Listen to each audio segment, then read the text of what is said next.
Well, I think we're here. We're either here or just shy of 6 o'clock. Anyway, my dears, tonight I'm going to, I'll start by saying last March, I read you a story called Tobamori by Saki, and I loved it. And so tonight we'll have another by Saki. Saki was Hector Hugh Munro, and he took the pen name Saki from the name of the cup-bearer in the Rubaiyat of Omar Khayyam. Henry Hugh Munro left only one volume of short stories and sketches when he died at the age of 46. But these are marked by such originality of idea and such skill of technique that recognition, which came slowly at first, but has steadily increased, and he is now considered one of the distinguished writers of the brief narrative of the 20th century. And this one tonight that I'm going to read you is entitled The Open Window. So, here we go. The Open Window by Saki, Hector Hugh Munro. My aunt will be down presently, Mr. Nuttall, said a very self-possessed young lady of 15. In the meantime, you must try and put up with me. Frampton Nuttall endeavored to say the correct something which should duly flatter the niece of the moment, without unduly discounting the aunt that was to come. Privately, he doubted, more than ever, whether these formal visits on a succession of total strangers would do much toward helping the nerve cure which he was supposed to be undergoing. I know how it will be, his sister had said, when he was preparing to migrate to this rural retreat. You will bury yourself down there and not speak to a living soul, and your nerves will be worse than ever from moping. I shall just give you letters of introduction to all the people I know there. Some of them, as far as I can remember, were quite nice. Frampton wondered whether Mrs. Sappleton, the lady to whom he was presenting one of the letters of introduction, came into the nice division. Do you know many of the people round here? Asked the niece, when she judged that they had sufficient silent communication. Hardly a soul, said Frampton. My sister was staying here at the rectory, you know, some 4 years ago, and she gave me letters of introduction to some of the people here. He made the last statement in a tone of definite regret.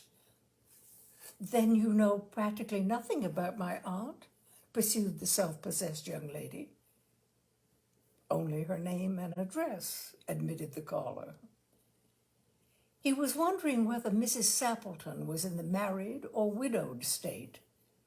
An undefinable something about the room seemed to suggest masculine habitation.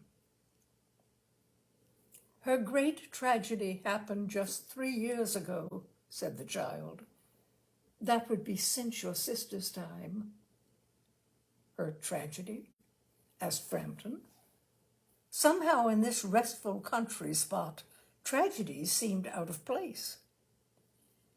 You may wonder why we keep that window wide open on an October afternoon, said the niece, indicating a large French window that opened onto a lawn.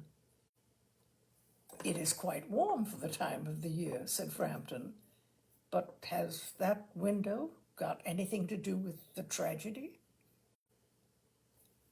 Out through that window, 3 years ago to a day, her husband and her 2 young brothers went off for their day's shooting. They never came back.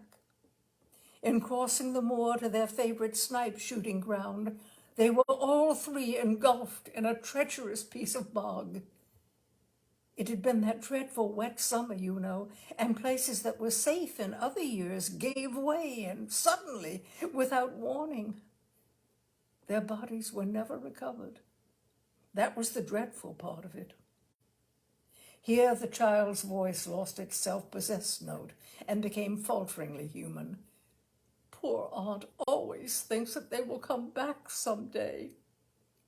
They and the little brown spaniel that was lost with them, and walk in at that window, just as they used to do. That is why the window is kept open every evening until it is quite dusk. Poor dear aunt. She has often told me how they went out. Her husband with his white waterproof coat over his arm, and Ronnie, her youngest brother, singing, "Bertie, why do you bound?" as he always did to tease her because she said it got on her nerves.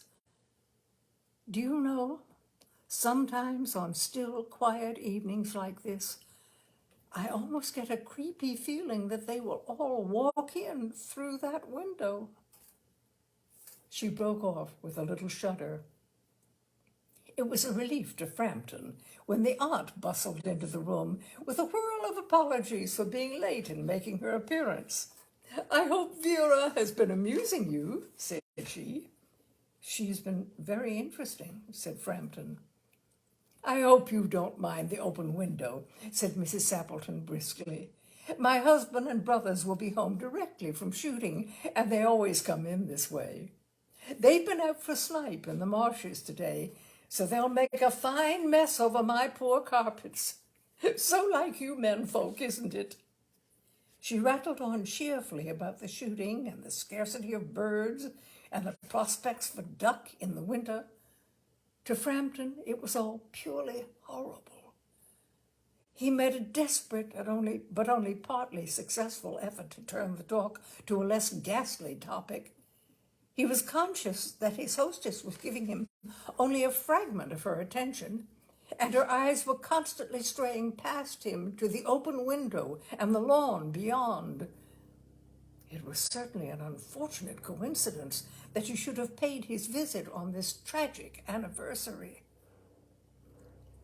"The doctors agree on ordering me complete rest, an absence of mental excitement, and avoidance of anything in the nature of violent physical exercise," announced Frampton, who labored under the tolerably widespread delusion that total strangers and chance acquaintances are hungry for the least detail of one's ailments and infirmities, their cause and cure. "On the matter of diet, they are not so much in agreement," he continued. "No," said Mrs. Sappleton, in a voice which only replaced a yawn at the last moment. Then she suddenly brightened into alert attention, but not to what Frampton was saying. "Here they are at last," she cried, "just in time for tea, and don't they look as if they were muddy up to the eyes?" Frampton shivered slightly and turned toward the niece with a look intended to convey sympathetic comprehension. The child was staring out through the open window with dazed horror in her eyes. In a chill shock of nameless fear, Frampton swung round in his seat and looked in the same direction. In the deepening twilight, 3 figures were walking across the lawn toward the window. They all carried guns under their arms, and one of them was additionally burdened with a white coat hung over his shoulders. A tired brown spaniel kept close at their heels. Noiselessly they neared the house, and then a hoarse young voice chanted out of the dusk, "I said, Bertie, why do you bound?" Frampton grabbed wildly at his stick and hat. The hall door, the gravel drive, and the front gate were dimly noted stages in his headlong retreat. A cyclist coming along the road had to run into the hedge to avoid imminent collision. "Here we are, my dear," said the bearer of the white mackintosh, coming in through the window. "Fairly muddy, but most of it's dry. Who was that who bolted out as we came up?" "A most extraordinary man, a Mr. Nuttall," said Mrs. Sappleton. "Could only talk about his illnesses, and dashed off without a word of goodbye or apology when you arrived. One would think he had seen a ghost. I expect it was the spaniel, said the niece calmly. He told me he had a horror of dogs. He was once hunted into a cemetery somewhere on the banks of the Ganges by a pack of pariah dogs and had to spend the night in a newly dug grave with the creatures snarling and grinning and foaming just above him, enough to make anyone lose their nerve. Romance at short notice was her specialty. And that is The Open Window by Saki, Hector Hugh Munro. Look for his work, it's wonderful. And that is tonight's Tales and Cocktails. And I hope to see you next Wednesday at 6 for the next Tales and Cocktails. Thank you, my dears. Good night.